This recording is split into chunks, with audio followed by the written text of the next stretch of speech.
Okay, so question number 4 is saying you have carbonyl chloride is manufactured by the reacting of carbon monoxide with chlorine. The equation is already given. Just focus on this. What is this?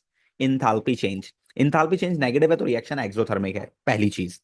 ये हमें बता रहा है कि reaction एक्सो है, और कौन सा एक्सो है भाई? फॉरवर्ड वाला एक्सो है, बैकवर्ड वाला एंडो है। You need to remember this, ठीक है ना, अगर आपने रिवर्सिबल रिएक्शन के तौर पे इसको सॉल्व करना है तो। और क्योंकि रिवर्सिबल रिएक्शन है तो यकीनन वो नीचे सवाल पूछ रहा होगा। The process take place in a close system, ठीक है, and the equilibrium is reached out, the conditions for the process is 200 and 200 kilopascal. Explain what is mean by the term close system. Close system का क्या मतलब होना चाहिए बच्चों? Any one of you जो बता सके व्हाट इज क्लोज सिस्टम का मतलब क्या होता है? क्लोज सिस्टम की डेफिनेशन क्या होनी चाहिए? एनी वन ऑफ यू जल्दी से।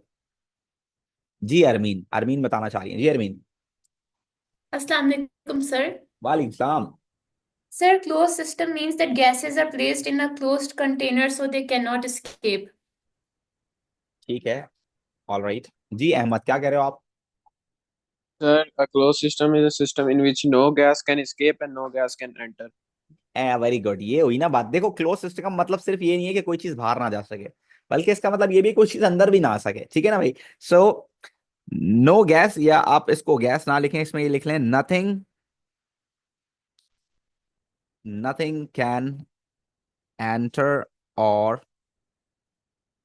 एंड escape, ठीक है ना, कोई भी चीज ना तो आ सके ना तो जा सके, इसको बोलते हैं क्लोज सिस्टम, ठीक है। अच्छा, इसमें फैक्टर्स की बात नहीं हो रही, टेम्परेचर प्रेशर की बात नहीं हो रही, इसमें बात हो रही है रिएक्टेंट की, इसमें बात हो रही है सॉलिड लिक्विड गैस की, इसमें बात हो रही है स्पीशीज की, ठीक है। So let's talk about the next one. State what is the symbol delta H represent. What is this बच्चों? इसको क्या बोलते हैं? डेल्टा एच क्या होता है? This is enthalpy change. Very good, इसको हम क्या बोलते हैं? This is enthalpy change, the energy difference of the reaction, right? State how the value of delta H shows that the forward reaction is exothermic. कैसे बता रही है that the forward reaction is exothermic? Because क्या है आपके पास भाई? enthalpy change value is negative.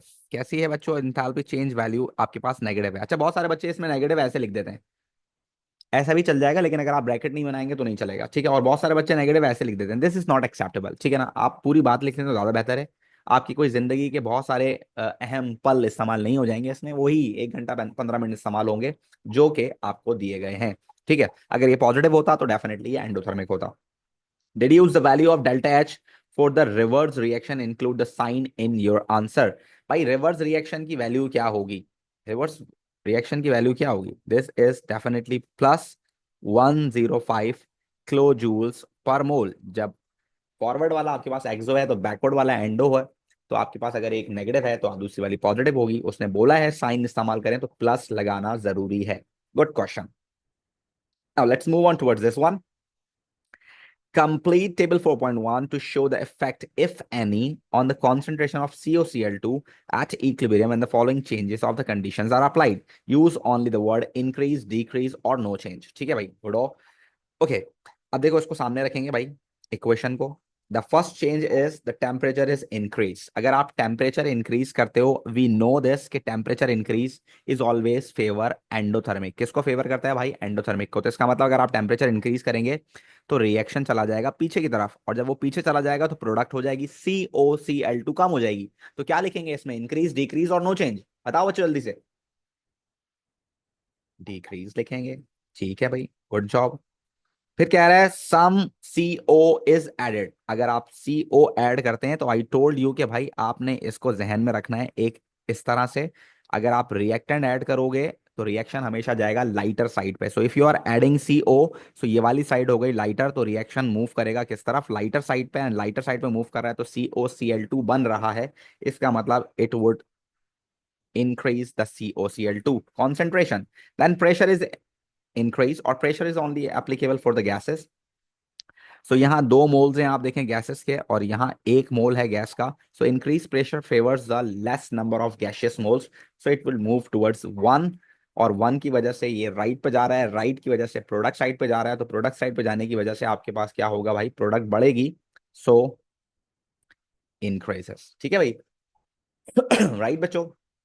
Then the last one is catalyst. So catalyst can only speed up the chemical reaction, or it provides an alternate path which has the lower activation energy. There is no effect of catalyst on enthalpy change, on the composition of the productivity or whatever anything.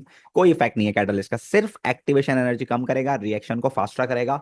और खास तौर पे ये बात याद रखें, catalyst add करने से फॉरवर्ड और बैकवर्ड दोनों रिएक्शन फास्टर होंगे, ठीक है, बट प्रोडक्टिविटी पे कोई चेंज नहीं है। So we need to write over here no change. Right every one of you, बात समझ में आती है? नो चेंज, कोई काम नहीं करेगा कैटलिस्ट प्रोडक्ट से रिलेटेड, सही है ना? प्रोडक्ट से कोई ताल्लुक नहीं है इसका। मतलब अगर आप कैटलिस्ट ज्यादा से ज्यादा डाल दें, क्या फर्क पड़ता है? रिएक्शन फास्ट हो जाएगा, जल्दी बन जाएगा, बट ऐसा नहीं है कि 2 की जगह 6 बन जाएंगे। सिर्फ और सिर्फ जल्दी करेगा, ये फास्ट करेगा रिएक्शन को, ठीक है। देखें, एक और रिएक्शन यहाँ पर आ गया है और बड़ा जबरदस्त सवाल है, मैंने आपको उस दिन भी कराया था, तो आपको ये आना चाहिए। एनर्जेटिक्स वाला सवाल ये पेपर का पार्ट बनेगा क्योंकि नया सवाल है। The equation for the reaction can be represent as shown, ठीक है। Show some bond energies over here as well. Use the bond energies in table 4.2 and the values of delta H. Calculate the bond energy in kilojoules and C double bond O की energy हमें actual में निकालनी है। Following steps आप use कर सकते हैं। Calculate the energy needed to break the bonds in the reactant. We know this कि ये वाला जो साइड है ये रिएक्टेंट साइड है, ये वाली जो साइड है वो प्रोडक्ट साइड है। जो रिएक्टेंट साइड है ये प्रोडक्ट साइड है, ये ब्रेक होगा तभी तो ये फॉर्म होगा, है ना भाई? तो वो बोल रहा है ब्रेक करने के लिए कितनी एनर्जी चाहिए, तो ये सारे बॉन्ड को तोड़ने के लिए कितनी एनर्जी चाहिए, you need to know this. तो देखिए, इस वाले बॉन्ड को तोड़ने के लिए कितनी एनर्जी चाहिए? 1075, ठीक है। ये वाले बॉन्ड को तोड़ने के लिए कितनी एनर्जी चाहिए बच्चों? 240। तो बताइए टोटल कितनी एनर्जी चाहिए सारे बॉन्ड्स को तोड़ने के लिए? 1315, ठीक है। Thank you every one of you. इतनी एनर्जी हमें चाहिए सारे बॉन्ड्स तोड़ने के लिए, ठीक है। You all can see this, the reaction is exothermic, है ना भाई? तो आपको होपफुली याद होगा बैन मैक्स, मैंने आपको कराया था बैन मैक्स। बैन मैक्स का मतलब क्या होता है? बैन मैक्स का मतलब होता है breaking is endo, making is exo, ठीक है ना। अगर ओवरऑल रिएक्शन एक्सो है तो एक्सो में एनर्जी ज्यादा रिलीज हुई होगी, और इस वक्त कितनी एनर्जी ज्यादा रिलीज हुई है? 105। कितनी एनर्जी ज्यादा रिलीज हुई है बच्चों? 105। So if you want to find out the total energy, तो आप चाहें तो फॉर्मूला भी लगा सकते हैं, reactant minus product is equal to enthalpy change. That is, reactant है 1315, प्रोडक्ट हमें कैलकुलेट करना है, एंथैल्पी चेंज हमें गिवन है 105। सो हम प्रोडक्ट निकाल सकते हैं 1315 प्लस 105, कितना हो गया बच्चों? ये मेरे ख्याल से हो गया 1420, है ना भाई? आप चाहें तो ऐसे कर लें, या अगर आपको ऐसे नहीं करना है तो आप डायरेक्ट भी कर सकते हैं कि भाई 1315 एंडोथर्मिक था, इतनी एनर्जी एब्जॉर्ब भी है, लेकिन ओवरऑल रिएक्शन एक्सो है। ओवरऑल रिएक्शन एक्सो है, कितना एक्सो है? 105 एनर्जी एडिशनल थी जो कि रिलीज हो गई। तो एडिशनल थी तो मतलब ऐड करना पड़ेगा ना आपको, तो ये हम 105 डायरेक्टली भी ऐड कर सकते थे। Now we can find out the bond energy. कैसे निकालेंगे बॉन्ड एनर्जी? देखो बच्चों, सी डबल बॉन्ड ओ एक है हमारे पास, ठीक है, जो कि हमें कैलकुलेट करना है। This is what X we need to calculate. X क्या है? C double bond O. साथ में हमारे पास है सी सी एल के 2 बॉन्ड्स प्लस 2 सी सी एल बॉन्ड्स, और इसकी ओवरऑल एनर्जी कितनी है बच्चों? 1420, ठीक है ना। सी सी एल बॉन्ड की एनर्जी कितनी है? 340। So if I put 340 over here, so I can find out the value of x. क्या हो जाएगा भाई? एक्स की वैल्यू ये हो जाएगी, एक्स इज इक्वल्स टू 1420 - 680। बच्चों कितना आंसर आ रहा है बताओ? 1420 - 680 कितना आंसर आ रहा है? 940 है? नहीं यार, 940 नहीं आ रहा होगा। 940 आ रहा है, 740 आ रहा है। 740 is the answer for this. 3 marks का क्वेश्चन, मैंने उस दिन भी आपको कराया था। मैंने आपको कहा था कि आपका जो मॉक होगा 15 तारीख को, उसके अंदर ये सवाल होगा। मैं फिर बता रहा हूँ, ये सवाल होगा। वो सवाल मैंने खुद बनाया है, तो इस वजह से मैं आपको पहले ही बता रहा हूँ कि उसमें वो होगा, तो इसी टाइप का होगा। आपको पहले से रेडी रहना है उसके लिए, ठीक है। चलिए आगे चलते हैं। लास्ट पार्ट है इस क्वेश्चन का, काफी आसान पार्ट है।